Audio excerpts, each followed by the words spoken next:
Practical 3, what is practical 3? It's a titration to find the concentration of an acid or alkaline solution, acidic or alkaline solution. So how we can carry out a titration to find the concentration of unknown concentration of acid or an alkali.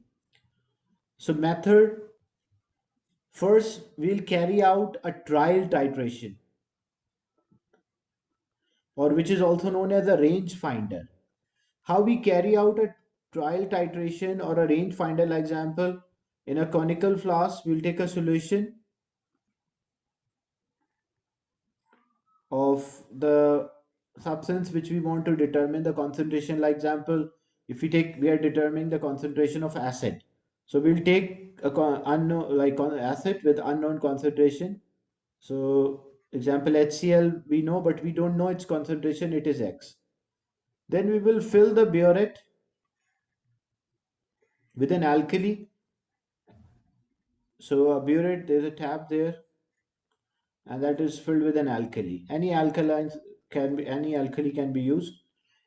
Now what we do, we add drops of indicator, because acid and alkalis both are colorless. So using the indicator, we can identify when how much acid has reacted with an alkali. So for before adding an alkali, first what we do, we add drops of indicator, because for example, if phenolphthalein is used, it will be colorless. In acidic, when we add an alkali, once all of the acid is used up, consumed, the the solution will turn into alkaline and the indicator will show a color change. So first, what we did, we carry out a trial titration. How to carry out a trial titration? Just open the tap and run down the alkali from the burette. So the moment the indicator show a color change, that time you will stop. So the moment indicator gives this solution a colored or there's a color change, you will stop, and that time you will read the volume of the alkali used here, and this volume of the alkali, example, say it was 22.3 cm cube. So you can have an idea that my answer cannot be more than 22.3, it should be less than 22.3, or you will have a rough idea that 22.3 is about the volume of acid reacted with or it's a volume of alkali reacted with an unknown acid, or acid of unknown concentration. So I should add the alkali, and near 22 I will add drop by drop, so we can exactly work out how much volume of acid is reacting with an alkali. So first we carry out a trial titration, or we also call that as a rough titration, to find the approximate endpoint. If phenolphthalein is used here, phenolphthalein in basic or alkaline solution, it is pink, but in acid it is colorless. Whereas methyl orange is used in basic solution, it is orange. Methyl orange is yellow in basic solution and orange in neutral, and it is red in acidic.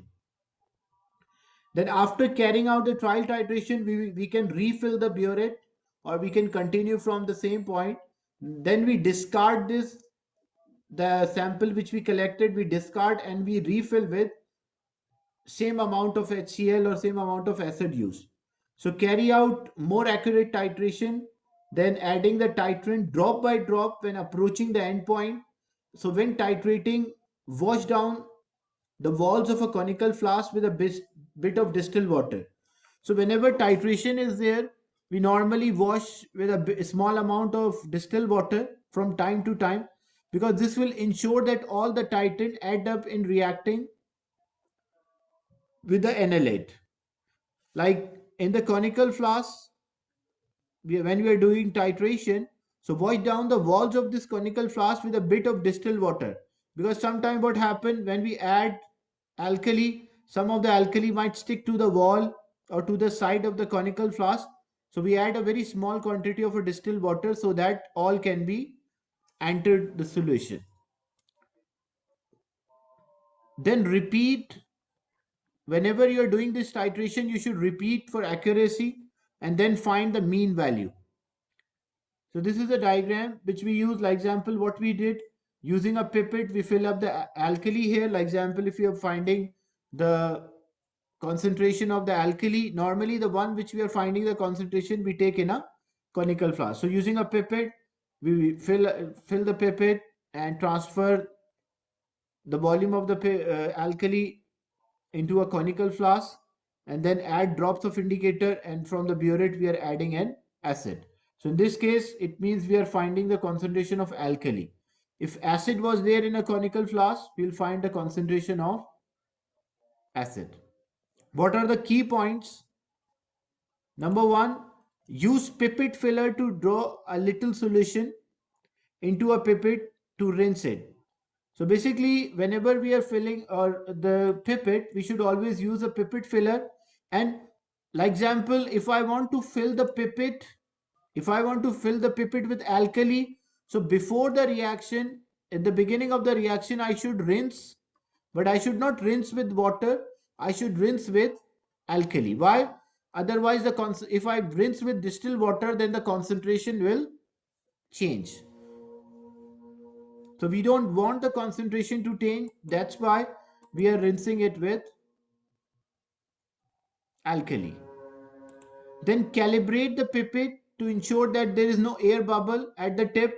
Like sometime the pipette might have air bubbles at the tip. So we should calibrate, like we should know that is there or no. Or we can even tap it to remove these air bubbles.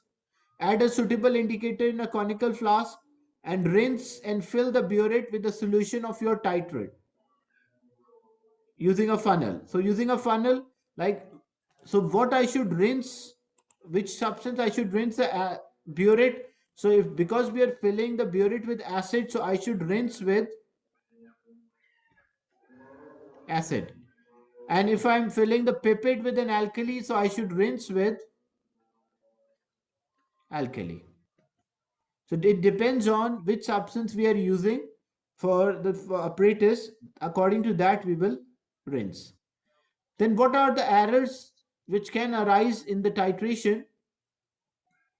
Allow the titrant some time to drain down the wall of a burette before reading the burette reading. Because what happened?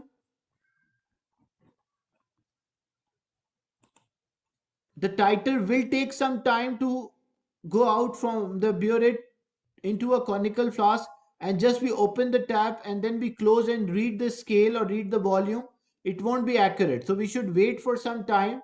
If you are not waiting for some time, it will lead to an error in volume of the titer. Then swell the conical flask so that it mix properly with analate. Then use a white tile to make the color change more noticeable. So we should use, like example, you can place a conical flask here on a white tile so that you can easily observe the color change. So even background, for the background of the burette, we can also use white tiles or white paper, so that, because burette, it is a transparent, so if we are reading it, maybe backside there might be colored objects are there, so we should place a paper here or white background so that we can read this scale easily. Then diluting your solution may produce a reading with a smaller percentage error, because when we dilute the solution, if a solution is dilute, the percentage error is the least count, the smallest value divided by value recorded into 100. So when you dilute the solution, the value which you record, like volume of the liquid needed for a reaction, will be higher. So the percentage error will be reduced. Because least count is for apparatus which we cannot change. It depends on the apparatus we are using. So the only thing what we can do, how to reduce the percentage error, is by using a dilute solution. Because if I use a dilute solution, I need more volume, and if I need more volume, it means the volume recorded will be higher, so the percentage error will be reduced. And phenolphthalein used in this titration may turn colorless at the end point if you leave the solution to stand. This because sodium hydroxide react with carbon dioxide from air to form sodium carbonate. So This is another related to phenolphthalein. It also show like it turned into colorless due to the reaction between sodium hydroxide and carbon dioxide, which result in a formation of sodium carbonate. So this was practical 3, the titration to find the concentration of acid or alkaline solution. Any doubt in this experiment?